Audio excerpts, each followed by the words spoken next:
Good morning, everyone, and welcome to the webinar on how to control nerves and begin speaking with confidence.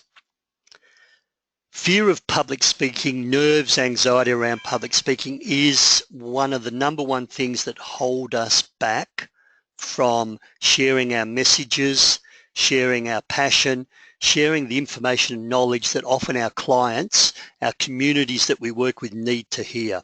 So my passion in life is making sure or helping people, teaching people to have the conversations they need to have.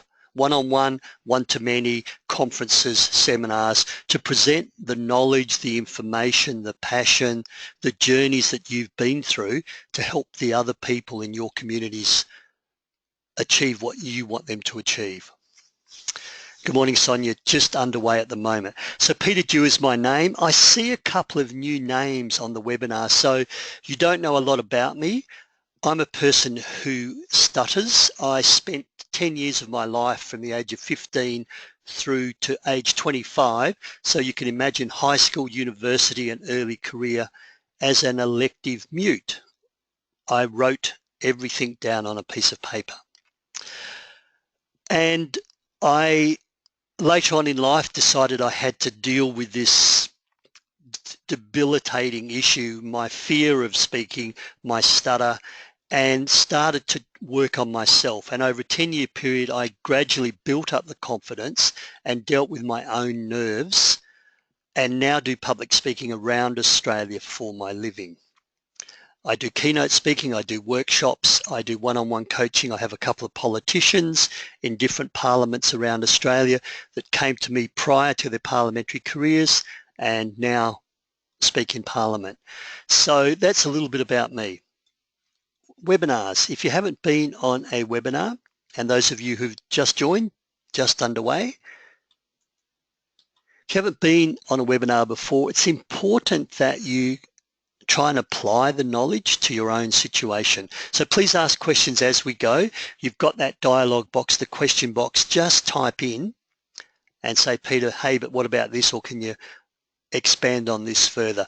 This is only a short half-an-hour webinar, so you may have additional questions, or maybe I don't cover content that you're keen on. Please email me. I also record these webinars, so if I say something that you really like but weren't able to take down the notes, email me and I can send you a recording of the webinar.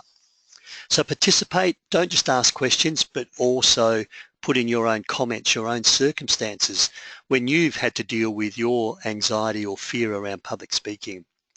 And think of a previous presentation or think of a future presentation you've got coming. What one or two things can you take from the webinar and use immediately? I'm more about implementation than training. I don't want you to walk away after 30 minutes and say, that was nice, and then you do nothing. So that's how to participate in webinars. Don't wait for me to say, are there any questions? Just type that question in. So the agenda for today, understanding the role of nerves, your reality distortion, how to reframe nerves, the concept of needing to do more speaking, and how to expand your comfort zone, how to take risks. You probably know that public speaking is mankind's number one fear. Apparently dying is number two. And when it comes to Australia, snakes is number three, spiders is number four, and my own personal favorite, the dentist, resides around number five. So I use that research that's occurred all around the world just to let you know that if you have any nerves or anxiety around standing up in front of 100 people, so do the majority of the world's population. So does Peter Dew. You are not unique. You are not alone. So let's get started. Understanding the role of nerves. I love this quote from Mark Twain. He said there's two kinds of speakers in the world, the nervous and the liars. In other words, what Mark Twain's saying from his experience, and I'll add my experience, and I'll also throw in Winston Churchill's experience. Everyone experiences nerves when they do public speaking. It's not about eliminating the nerves, therefore it's about harnessing the nervous energy. It's about controlling the nerves and doing what you know you need to do, your message, your information, despite the nerves. You've probably heard, if you've done any basic psychology, the flight or fight mode. It's the healthy level of adrenaline and peak performance mode that makes you agile, responsive, sharp, and that's what you need to do the best job for your audience. I want you in your peak performance mode. The other end of the scale is freeze. So the rabbit that freezes in the spotlight. I do not want you to freeze. So there are those really debilitating levels of nerves and anxiety and fear that do kind of make us freeze. On the bottom end of the spectrum is that level of complete lack of nerves, no anxiety, no fear. And what happens then sometimes is that we become a little bit blasé, a little bit laid back. And the audience thinks, well, does this person really want to be here for me, sharing their knowledge? Are they just going through the motions? So the concept is that the nerves are important, that anxiety are important, and I don't want you to get rid of them, but I don't want you to tip into that freezing in the spotlight. So nerves have a role. Let me explain a little bit further. Sally Pearson, not the recent Olympics this year, but the 2012 in London, was interviewed prior to her gold medal race and asked, are you nervous? And she says, of course I'm nervous. I'm nervous because it's the Olympic Games, but I'm glad to have nerves today. If I didn't have nerves, if I don't have nerves, then I'm not ready to race.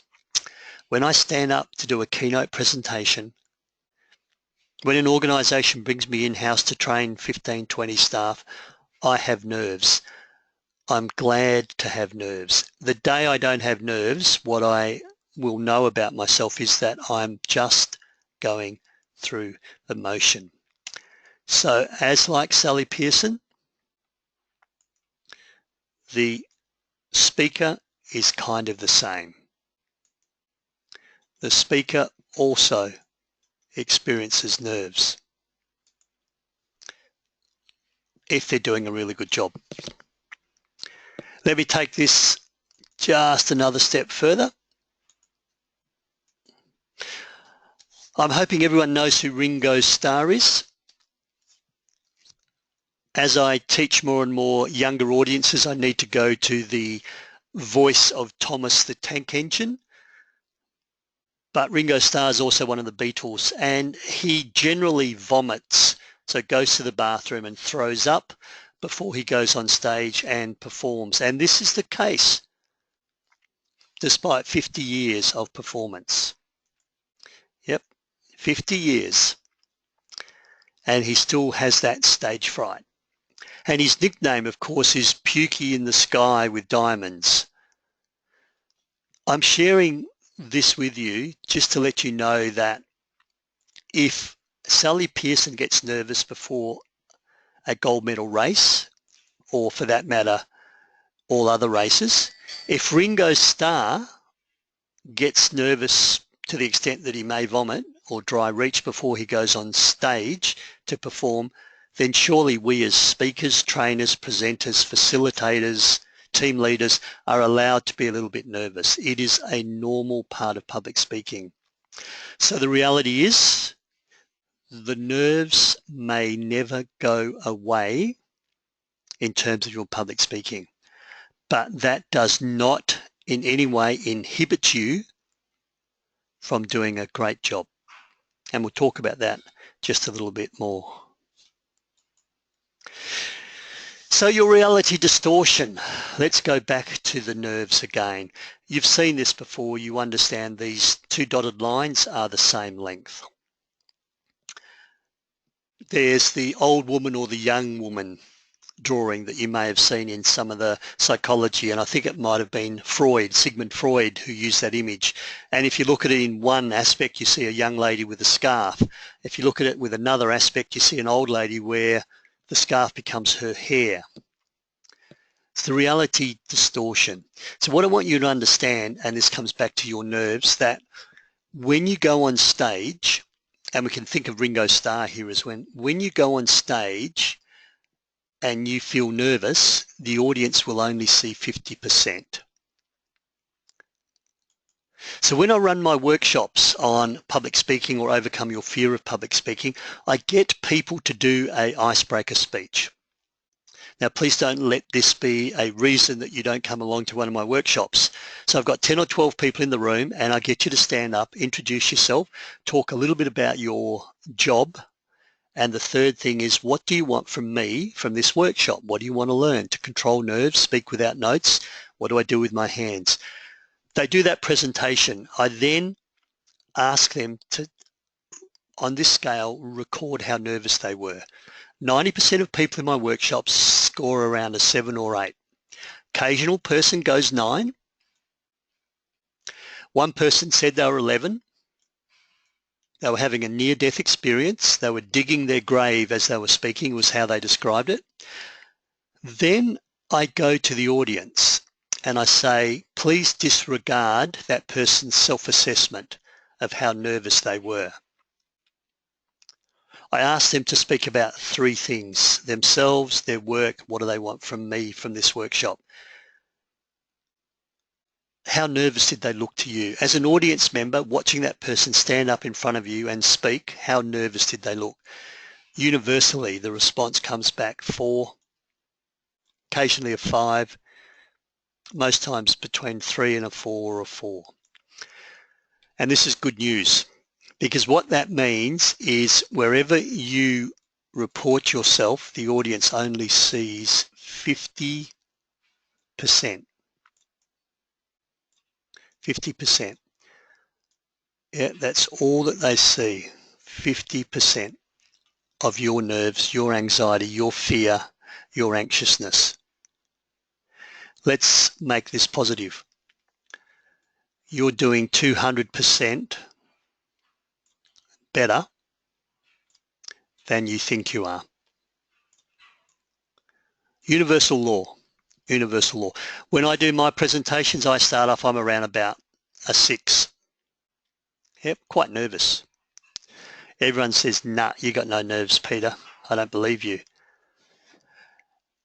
And as I mentioned before, the day my own internal anxiety level, the day I mark myself as a 4, not very nervous, then I'm going to come across as ho-hum, going through the motion, uninterested and blasé. So that's one of the universal rules, and it's part of your reality distortion. What is happening for you? The audience only sees, experiences 50%. But what about the quiver in my voice? But my hands are shaking, my palms are sweaty, I'm as nervous as anything. We don't see it. We don't know it. Occasionally I'll have 2 people from the same organization in the room, and one person might say, yeah, I picked the quiver in your voice because I speak to you every day and you don't normally have that quiver in the voice. But the other 8 or 9 people in the room will say, well, hang on, we didn't detect that quiver.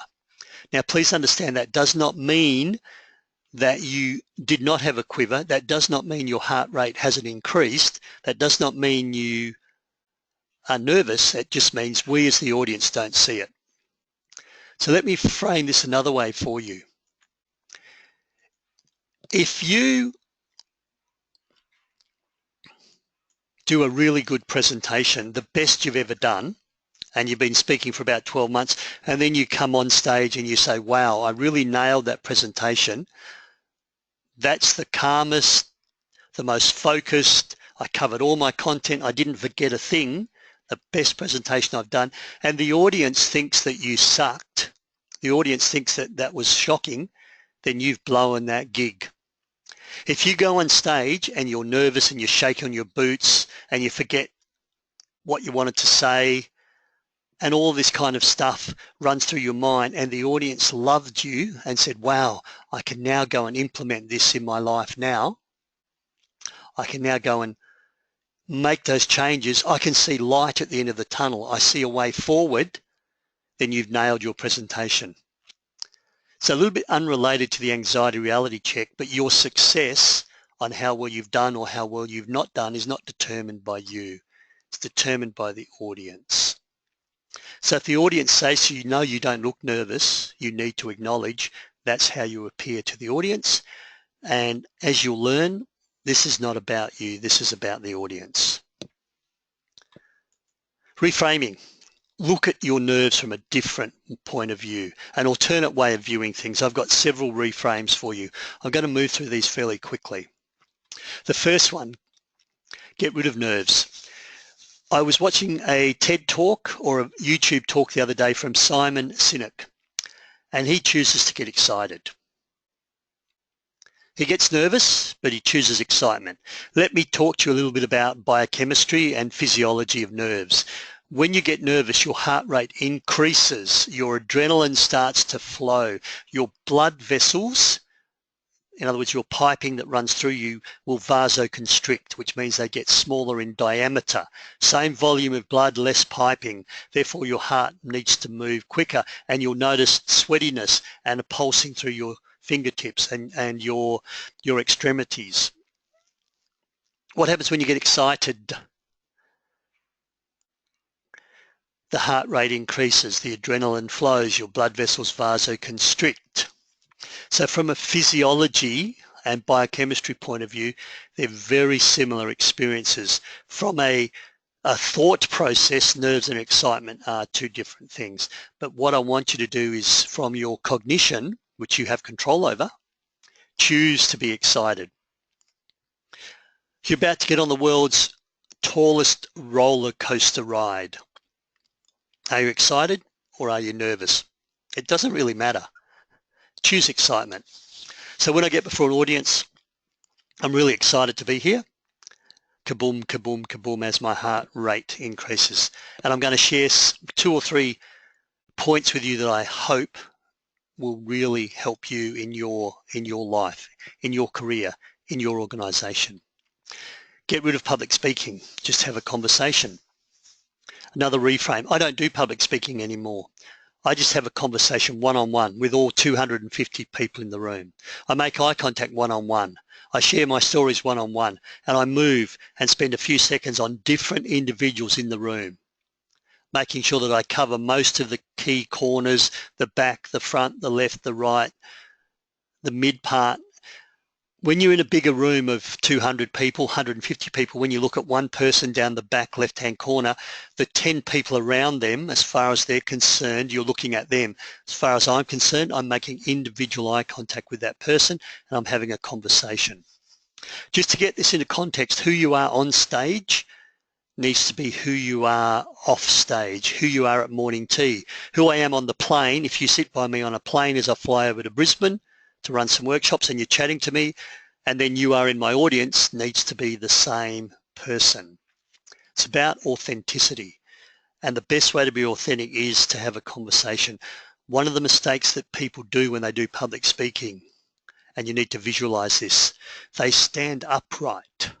They put a plum in their mouth and they now speak the Queen's perfect English. Their gestures are scripted and wonderful.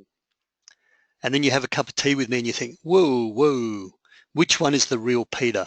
That person on stage or the person I'm having a chat with at the end of the convention, at the end of the presentation? So take your conversational style, take that on stage. I call this use the Chinese way because Chinese and Asian cultures are very respectful. They care for their elders, you know, they bow, they would not want to offend anyone. So you have a choice when you stand on stage. You have a choice. You have 100% of your energy. That's all you've got, 100% of your energy, your attention, your focus. You can focus on yourself or you can focus on the audience. You probably know that nerves and nervousness is a state of self. You've already realized this from the reality distortion. We don't see what's happening for you. We don't see your pulse rate go up to 140. We don't see your sweaty palms, and we often don't hear the quiver in your voice. So nervousness is kind of focusing on yourself. In fact, nervousness is a state of selfishness. This is tough love. If you're nervous and you're focusing on your nerves, then you're being selfish and you're robbing your audience to feed your ego. What if you don't like me? What if I muck up? What if I have a brain drain? See how all of that is taking energy and I'm stealing from you. So what I tell people to do is be 100% present for the audience. It's not about you. Park your nerves to one side. You can pick them up on the way out, and really it's the right thing to do for your audience. If you paid money, you paid time, and you went to a seminar and the speaker was self-indulgent and focused on themselves and you didn't get value for money, you would feel that that's not the right thing to do. You'd feel that that's not right. So I want you to put your nerves to one side, get over yourself, be 100% present for the audience, and do the best you can. Fourth reframe, the elephant in the room. Big, smelly, noisy, can't hide it. Feel free to disclose, if you wish, as a strategy, that you are nervous. Thank you for inviting me today. Before I go on, I just want to let you know I'm not a natural public speaker and I don't enjoy public speaking. In fact, I get quite nervous, but I've got 3 things that I think will really help you as an organisation that works with people with intellectual disabilities. And you do great work, and I think these 3 tips will really help you deliver a better service. It's about the audience, it's not about you. When you've disclosed your nerves, you no longer have to worry about hiding them. My elephant is my stutter. Now, in a half-hour webinar, I can be relatively fluent. In a one-day workshop, my stutters will still surface. In a keynote, my stutters will surface. And I get that out there up front. And it's part of my story as well. And people find it quite amazing that a person who stutters does public speaking. What's your elephant? I know of someone who is actually quite calm now. So they've come down to the 6 on their anxiety reality check, but their face goes bright red like a beetroot. They can't do anything about it. They used to wear a scarf around their neck and put on a lot of makeup, but now they just say, so I'm here today to talk to you about 4 strategies to whatever that is. Before I go on, you'll notice my face goes red. It's just something that happens when I do public speaking. I don't worry about it. I don't want you to worry about it. I just want to share with you some of my lessons, some of my passions. It's the elephant in the room. If it works for you, feel free to let them know up front that you don't enjoy public speaking, but you do know your content, you are passionate about the area in which you work, and you're there for the audience. Are there any questions for a moment? Feel free to type them in.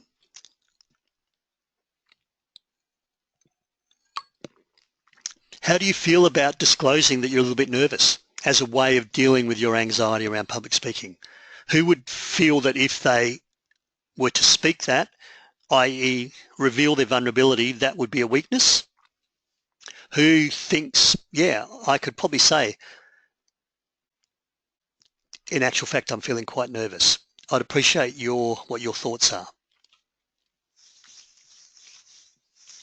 All right. Yep, so someone said, I hadn't thought of it before and I never thought of it. I don't view it as a weakness. I believe people appreciate honesty and authenticity. Brilliant. I don't know if I would feel comfortable with that. Brilliant. Yeah, so it's a strategy. There are 4 reframes. I normally pick one which works for you. Do conversations instead of public speaking. Do excitement instead of nervousness. You kind of choose whichever one you want. Brené Brown wrote that wonderful book, about vulnerability, the courage to be vulnerable and how vulnerability helps you lead and love and build relationships, the power of vulnerability. Renee Brown, she also has done a beautiful TED Talk. In terms of public speaking, so thank you for those remarks. In terms of public speaking, if you want to do more public speaking, then you need to do more public speaking. So you need to do more speaking. If you want to deal with this nervousness, if you want to overcome your fears, you need to do more of it. It's not like learning to ride a bike. So we practice, work hard, get some coaching, go to a workshop, then we do a beautiful presentation at our organisational conference, and then we don't speak for 6 months. You can't get back on the ride. You just can't get back on the bike. Public speaking doesn't work like that, unfortunately. So Anthony Robbins said, repetition is the mother of skill. So you need to do more of it. Yeah, and in terms of one other remark, the language is powerful. So choose a description that empowers rather than diminishes. I like that remark. So in terms of focusing on what you can't do, focus on what you can do, and the language should be around that as well. So my mantra for doing more public speaking is get on your feet once a week. I went from not speaking, being mute, to struggling to deal with my public speaking and deciding to work on it, to speaking 3 or 4 times a week and getting paid for it. What can you do to get on your feet once a week? To make it not an occasional skill. Volunteer to chair more meetings.